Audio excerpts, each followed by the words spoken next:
Vote de grève des travailleurs de la SAQ selon Radio Gaspésie. Les employés de la Société des alcools du Québec ont adopté à 89% un mandat de grève pour appuyer leurs négociations avec la direction. Ils disposent de 15 jours de débrayage pour contester les conditions de travail actuelles, notamment la gestion des horaires. Ils visent également à améliorer leurs conditions salariales, la formation pour les conseillers en vin et à augmenter le nombre de postes permanents. La convention collective étant expirée depuis le 31 mars 2023, les grèves pourraient débuter sans préavis selon Édith Bélanger, coordonnatrice de la succursale de Percé.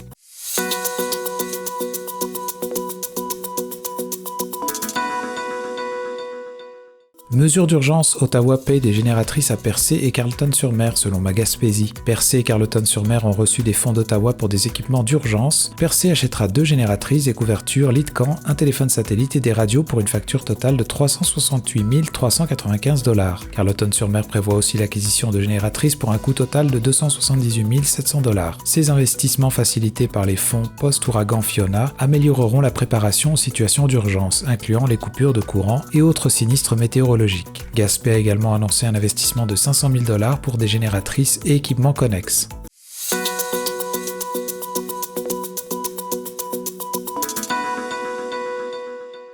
Augmentation des opérations d'épandage contre la tordeuse cette année, selon Radio Gaspésie. La Société de protection des forêts contre les insectes et les maladies prévoit d'augmenter ses opérations d'épandage en 2024 en réponse à la sévérité croissante de la défoliation causée par la tordeuse des bourgeons d'épinette en Gaspésie et aux îles. Avec environ 1,4 million d'hectares affectés, la situation s'aggrave, augmentant les risques de feux de forêt. Le budget Girard a alloué les fonds nécessaires pour intensifier les efforts de la SOPFIM afin de contrôler cette menace.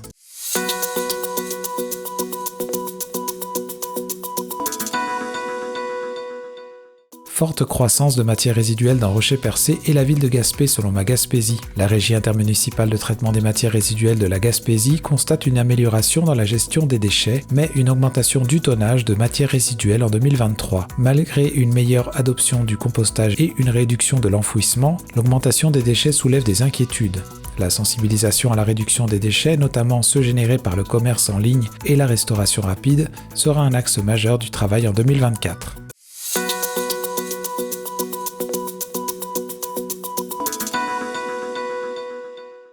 Une étape pour une maison de la culture à Gaspé, c'est selon Radio Gaspésie. La transformation de l'église de Capozo en centre artistique suite à la désacralisation marque un tournant culturel pour la région de Gaspé. Le président Daniel Bernier envisage d'établir une maison de la culture grâce à un financement de 4,1 millions de $. Le centre servira de lieu de rassemblement pour les artistes et organismes culturels, offrant des espaces pour des projets, des ateliers et des expositions. Ce projet de revalorisation de l'église, construite en 1951, représente une avancée significative pour le milieu culturel local.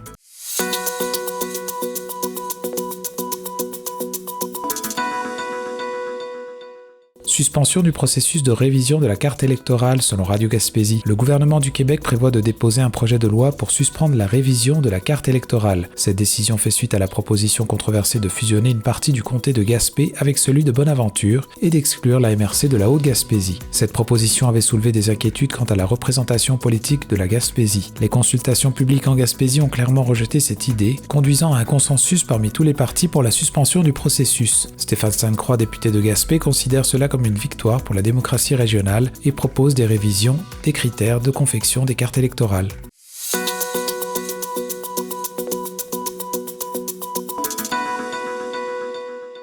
La Journée nationale de l'érable est proclamée au Québec selon ma Gaspésie. Le projet de loi 498 adopté à l'unanimité à l'Assemblée nationale du Québec établit une Journée nationale de l'érable le 3e dimanche d'octobre chaque année. Initiée par le député de Beauce-Sud, Samuel Poulain, cette journée vise à valoriser les produits de l'érable et à rassembler les acteurs de l'acériculture et de l'alimentation au Québec. Cette loi reconnaît le rôle culturel et culinaire de l'érable au Québec. Les acériculteurs représentés par Luc Goulet saluent cette reconnaissance mais demandent au gouvernement des actions concrètes pour le développement de l'acériculture, notamment en augmentant les superficies en forêt publique pour la production de sirop d'érable.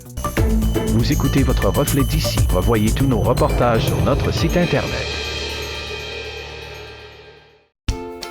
À la bijouterie Brigitte de Grande-Rivière, notre grande panoplie d'idées cadeaux pour toute la famille et notre vaste choix de bijoux pour elle et lui saura satisfaire à coup sûr l'être cher. Nous avons des produits de beauté, accessoires de décoration, montres solaires Seiko, les montres Bering, au style moderne et au design innovateur, des perles et les diamants naturels de la collection Malo. Pour la qualité, les meilleures marques sur le marché, faites confiance à l'équipe de la Bijouterie Brigitte de Grande-Rivière.